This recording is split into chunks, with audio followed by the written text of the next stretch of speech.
ambalma Sherifla TV la jabaw ambo fo islamia ka foli no ala ka kishina ka hinena ka baraka ambe Allah taala deli ala ko ke ka anni aw bela jelena bo aw bismillah ka jemu ka mande hukumu konna la no dina baro mi jemu ka hina be wuli ka se karamo ma hani ka karamo bismillah wala saka baro ke ni uye dina kuna fununa be an karamo ani ambalma ke ani andine baraka nyo no ya ankaramo Muhammad Yusuf Sako alibi ambulo bi dine baro keneka Muhammad Yusuf Sako timai meme yira mala tuni ne dashi afole anga jamukan konnala mala ko donne no kosobe jamana kono aka chesri ni aka wuri ka jola dine bara hukumu konnala jamana kono dine ton chama meno abe baraka mun konnala kanaka yala jami'at ansar din islami uluka wajulu kala ka tono wuduhul islami sarahatan abe barake o konnala ani akalla kala ni joro chama wera mumbe aburo dina kono wati sunya kama andatna sekado ubela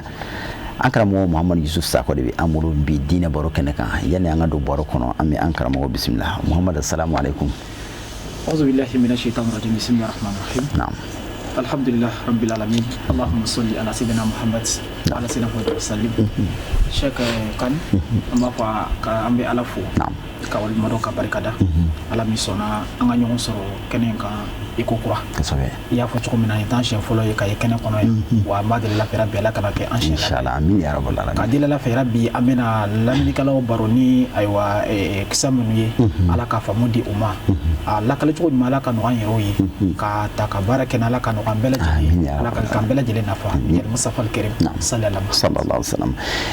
محمد يوسف نفولي نكوفي أمدو أنا بارو كنا لا بارو داكومي ميكا وي إسلامي solution dinade gela man na chugo islamia be solution do di solution mo ni harama de tukuran no fe abi bo de kun na la man ke de façon anga dine islamia de anya o de choisi anya nyanya resoro kono wa anya o de choisi ameka baraka ni o de yani anga do gela islamia solution mo di gela kan ami ni ngali nyebla ke o sababu juno yare de be na ni gela harama de kan nyana ma kono naam Ustaz kan vraiment ambi ala fo naam ka wali mado ka barkada ni mafli anga nyon soro folo la ne kene kelinga ngo ala ye adaba di dan ka fendo de di ama min di dan fento mo o de ka be bina ye adaba de ka masuliya ka bu nyina mayina ka tebe dan fento beka fendo be adaba de na fo ma ko la curiosité o de nere ba fe ka doni fe nsuge mu o kama yika nyiningali ake kumbe sabla ni fe o fenkeli iba sala ke kumbala kosabe gele ya mu de bi nani ayi anga nyinenu ni anka segesegelu be ko fe anya soro ka fo gele ya bazi bafla bala o folo jumayi tabiatul hayati dunyawiyya an yɛrɛ bɛ diɲɛ ɲɛnamaya min kɔnɔ o ye gɛlɛya yɛrɛ sababu fɔlɔ ye Sheikh kan kuma min Allah subhanahu wa ta'ala a ye an fa Adama dan a ko ya Adam uskun anta wa zawjuka aljanna sakanu o ye adamaden sabati yɔrɔ de ye o ye adamaden to yɔrɔ de ye o ye kɛ yɔrɔ de ye o ye hakili sigi yɔrɔ de ye ani maabitu tɛ kelen ye mabitu bi se ka kɛ yen waati la e bi tila ka bɔ yen nka n'i y'a mɛn sakanu o ye adamaden jigisiyɔrɔ de ye o de kama ala ye furumuso tɔgɔ da ko sakanu litaskunu ilayha bon ala mɔgɔ b'a la adamaden ka sabati alijina de kɔnɔ o de kama a ko an fa n'an ba o y'olu tɔɔrɔ ye nka a y'aw jilaja sitana ka na aw labɔ alijina kɔnɔ fala yukhrijannakum min aljannati fatashqa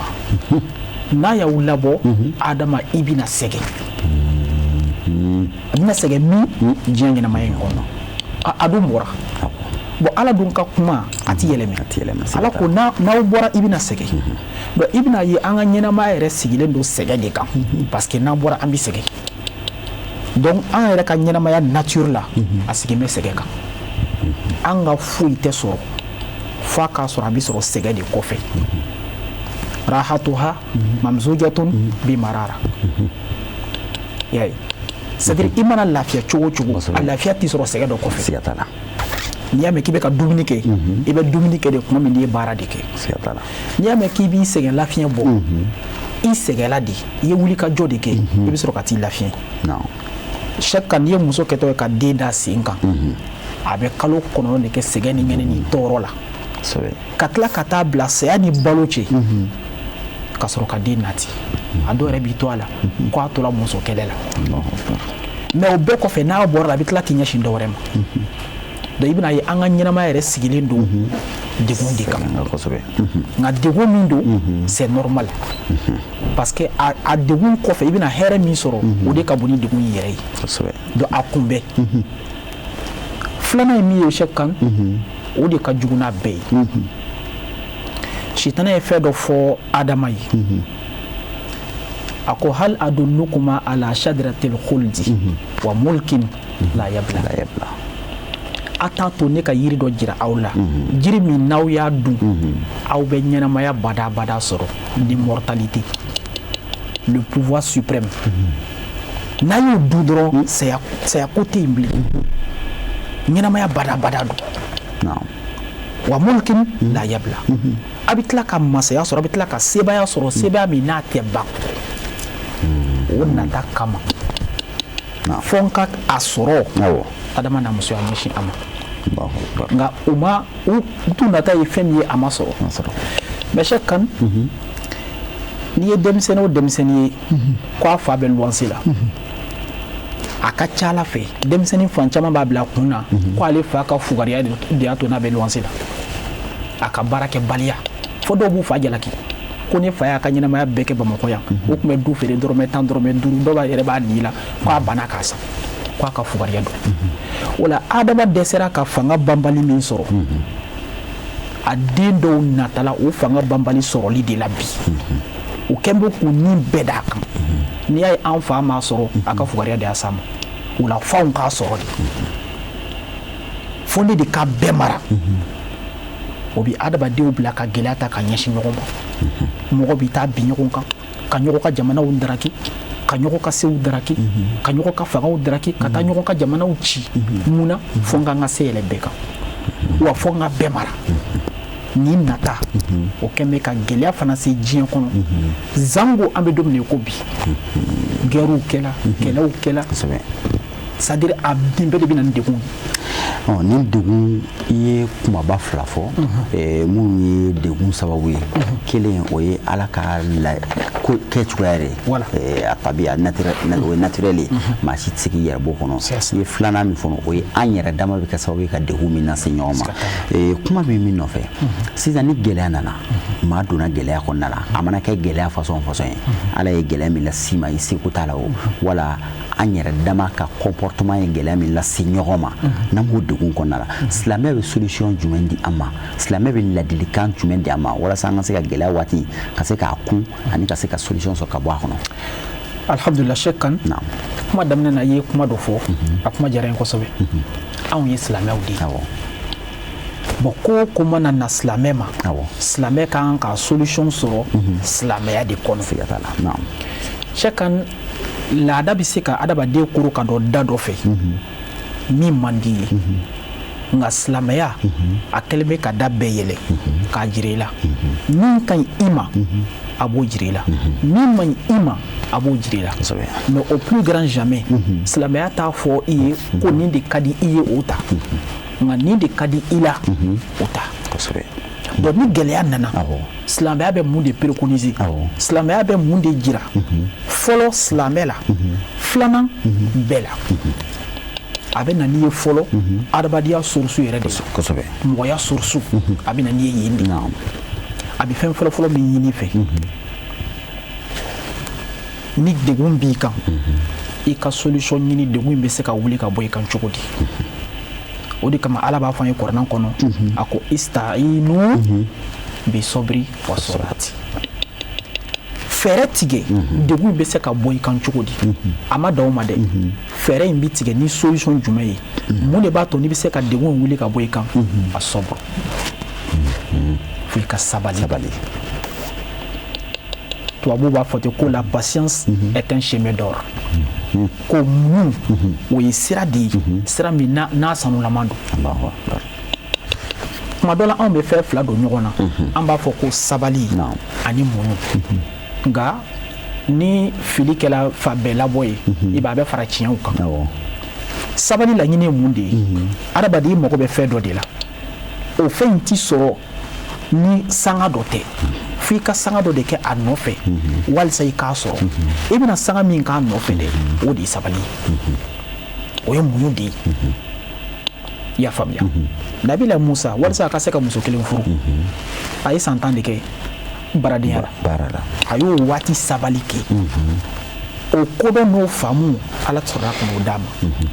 a tilala ka na tuguɲɔgɔnya kɛ Khidru la ka san caman kɛ munna a ka se ka kodɔn sɔrɔ o la ni degun b'i kan a ɲini ka bɔ degun na ni mun ye ni sabali ye silamɛya bɛ min ɲini silamɛ fɛ kɛrɛnkɛrɛnya ma o ye sabali ye wa sɔla ani Ala deli i ka Ala wele i degun b'i kan i ɲɛsin Ala ma i ka Ala wele sabula degun yana k'i sɔrɔ Ala kuma dɔ k'a bɛ n'i sɔrɔ a kelen kɔrɔ kɔ k'i sɔrɔ Ala b'a kalama o la a ɲini Ala fɛ a k'a bɔ i kan o bɛna fɔ mɛ ni Ala b'a dɔn ko degun bɛ ne kan ka ban pour que a tɛ sin kɔrɔ k'a ta ka bɔ n kan la Ala ye adamaden yɛrɛ dan ni nature min ye n'a ye fɛn min ɲini k'a sɔrɔ a bɛ valeur dɔ de la mɛ n'i bagara ma ka fɛn min ta k'a d'a ma a bɛ bɔ ye fu de ye i n'a fɔ n'i balila ka miliyɔn 2 ta k'a di den ma k'o ta jago kɛ chaque année kalo kelen kɔnɔ a b'a bɛɛ dun ka ban ani min sabara sire kɛ ka wotoro pousser ka kɛ feere ka miliyɔn 2 sɔrɔ a yɛrɛ ye k'a sɔrɔ a yɛrɛ ye a y'a ɲini degun ni tɔɔrɔ dɔ kɔnɔ o sɔrɔlen kɔ i b'a dɔn yɔrɔ dɔn siga t'a la o la Ala wele de kɔfɛ n'i ye Ala ka dugawu jaabi sɔrɔ i bɛ Ala yɛrɛ valeur dɔn o de la o de kama a b'a fɔ k'an k'ale wele pour que n'a y'a d'an ma an ka dɔn k'a fɔ siga t'a la ale de ye setigi an karamɔgɔ waati nacogoya kama an bɛ taa ɲɛfɛ donc nin solution fɔlɔ ye sabali ani Ala wele o kɔ tɛmɛlen kɔ Sheikh Kan Ala kira b'a fɔ kisi nɛɛma b'a ye sabali hakɛ la a ko i k'a dɔn Ala ma foyi di adamaden ma min valeur ka bon min ka ɲi i n'a fɔ muɲu arabukan de ye sabali ye n'a adamaden ye muɲu sɔrɔ i ye fɛn bɛɛ de sɔrɔ o la an ka sabali ji laada tɛ kalaya ye ni degun bɛ yen a tun tɛ yen o cogo o cogo a bɛna bɔ yen a filanan silamɛya bɛ min préconiser o de ye araja'u wa adamul ya'as fo adamaden ka jigiya sɔrɔ f'i ka jigiya ɲuman sɔrɔ k'a fɔ ne bɛ degun min kɔnɔ siga t'a la n bɛ bɔ a kɔnɔ fɛn min kun tɛ yen n'a kɛra yen siga t'a la a bɛ tila ka bɔ yen siga t'a la nka kuma dɔ la mun de bi anw bila ka kɔrɔtɔ anw b'a fɛ ka yiri de turu bi a ka falen an ɲɛna bi an ka tila k'a mɔ dun Sheikh Kan n'a fɔla k'Ala k'an ka dugawu jaabi a fɔ amina nka n'a fɔla ko Ala k'i ka hɛrɛ bɛɛ don i yɛrɛ bolo kana o dugawu minɛ dɛ Sheikh Kan i bɛ bali k'a ye mɔgɔw bi hɛrɛ dɔ la i bi hɛrɛ dɔ sɔrɔ kan i bi bali k'a ye ɲɛtaa dɔ b'i bolo nka n'i seginna kɔfɛ dɔɔni i fa o fa o y'a ka ɲɛnamaya kɛ hɛrɛ min b'e bolo hali a jaga tun t'a bolo k'a sɔrɔ ale mɛnna ka Ala deli ko Ala ka hɛrɛ k'ale Ala ka garijɛgɛ sanuman d'a ma Ala ka ɲɛtaa di Ala ka mobili di Ala ka du di yan fo Ala bɛ tila k'a yira a la sadi ko n y'i ka dugawu jaabi nka a yɛrɛ tɛ dɔrɔmɛ 1 sɔrɔ a dugawu jaabi la Ala bɛna bona dɔ de bɔ a la min bɛ o hɛrɛ in tɔnɔ dun o hali kɛlen k'a sɔrɔ o parce que ale den de y'a sɔrɔ o la an bɛ degun min kɔnɔ bi a ka di an ye an ka bɔ a kɔnɔ an ka kɛ a hɛrɛ la mais an bɔli a kɔnɔ fana kɔrɔ tɛ k'a fɔ anw de bɛna mɔ ta k'a dun Ala bɛ se k'a mɔ di an denw ma an bɛɛ minnu tɛmɛna u ye wulikajɔw de kɛ u ye cɛsiriw de kɛ mais anw b'o caman hɛrɛ kɔnɔ bi k'a sɔrɔ anw m'a sɛgɛn kɛ mais n'i y'a ɲininka tiɲɛ don an y'a sɛgɛn kɛ parce que minnu y'a sɛgɛn kɛ o y'a sɛgɛn kɛ anw de donc an ka jigiya ɲuman ta an bɛ degun min kɔnɔ Ala k'an bɔ a kɔnɔ n'Ala y'an bɔ a kɔnɔ ka hɛrɛ di an yɛrɛ ma a ka d'an ye koyi nka n'a y'a di an bɔnnaw fana ma o fana tɛ kojugu ye o la toujours an ka jigiya ɲuman ta an ka jigiya ɲuman ta gɛlɛya mana kɛ cogo o cogo nɔgɔya b'a kɛrɛfɛ Ala b'o de fɔ an ye kuranɛ kɔnɔ fa inna ma'al usri yusran a mana gɛlɛya cogo o cogo nɔgɔya bɛ yen wa ko ni mɔgɔ min yɛrɛ mako bɛ nɔgɔya la dɛ i bɛ ɲɛsin gɛlɛya de ma ni maa min ko n kana sɛgɛn n ka ɲɛnamaya kɔnɔ n'Ala ma fara kɛ i b'i ka ɲɛnamaya kɛ jɔnya de la i b'i ka ɲɛnamaya kɛ jɔnya de la Cheikh Kan n'i ye Mali yɛrɛ sigicogo lajɛ c'est à dire Mali ɲɛnamaya a sigilen don c'est à dire que jɔli de kan i b'i jɔ de k'i kunkolo labaara ka se ka ɲɛtaa sɔrɔ Ala ka faamu d'an ma amin ya rabbal alamin Cheikh Kan naam bakuruba la Ala bɛ min fɔ an ye a n'a ka kira bɛ min fɔ an ye gɛlɛya kumaw la o ye sabali ye ani jigiya ɲuman an k'o de ta Ala bɛ min fɔ an ye kɛrɛnkɛrɛnya ma naam n y'a f'i ɲɛna n ko silamɛya ye diinɛ dɔ de ye silamɛya tɛ datugu mɔgɔ ɲɛ Ala mago bɛ min na a b'o fɔ an ye kira ladilikan min far'a kan a b'o fɔ an ye o kɔ tɛmɛlen kɔ e yɛrɛ Cheikh Kan ni i ɲɔgɔnna minnu bɛ ni Ala ye aw sɔn dɔnni ni faamu ni kodɔnw na aw fana ka bilasiralikanw silamɛya t'i ban a ma silamɛya t'i ban a ma a minnu bɛ yen n'a ti dankari silamɛya la silamɛya b'a fɔ a ye nin fana ta a k'a fara aw kan i y'a faamuya o la kodɔnnaw ni faamutigiw ni ɲɛɲininikɛlaw fana ye min fɔ an ye gɛlɛya waati la ni Ala sɔnna an b'a fɛ k'o kɛ k'an ka baro kun cɛ inshallah naam o dɔ ye jumɛn ye istiqdamul alam kɛ wuqud Cheikh Kan ni degun nana c'est-à-dire il faut transformer les difficultés en opportunités gɛlɛya min filɛ nin ye ne bɛna se ka gɛlɛya in yɛlɛmɛ cogo di k'a kɛ ɲɛtaa sira dɔ ye Cheikh Kan yɔrɔ an bɛɛ bɛ siran tasuma ɲɛ mais hakili y'a to an y'a labaara k'a kɛ nafa ɲini sira ye i y'a faamuya donc ni gɛlɛya nana fo i ka se ka gɛlɛya in de transformer k'a kɛ ɲɛtaa sira ye parce que gɛlɛya tɛ kojugu ye quoi mais a bi mɔgɔ lakalan de walasa ka se ka ɲuman sira ta donc kodɔnnaw ni faamutigiw ye min fɔ an ye an ka se k'an ka gɛlɛya transformer o de kama Ala b'a fɔ an ye ko wa nabluwakum bi shay'in min al-khawfi wal-ju'i wa naqsin min as-samarati wal-anfusi wa bashiri as-sabirin bon i bɛna ye Ala ko k'a bɛna an lajarabi ni degun ni kɔngɔw ni fɛnw ye o ye jumɛn ye n'a ser'i ma e ka se k'a ta ka kodɔn ni faamu dɔ bɔ a kɔnɔ min bɛna ni nɔgɔya ye o de fana b'i ka mɔgɔya jɔyɔrɔ yira o de fana b'a yira k'i ye adamaden ye i y'a ye wa misali suru an filɛ nin ye crise min kɔnɔ sa n'o y'an ka science ko gɛlɛya ye Cheikh Kan dɔnbaga dɔ bɛ k'a fɔ n ye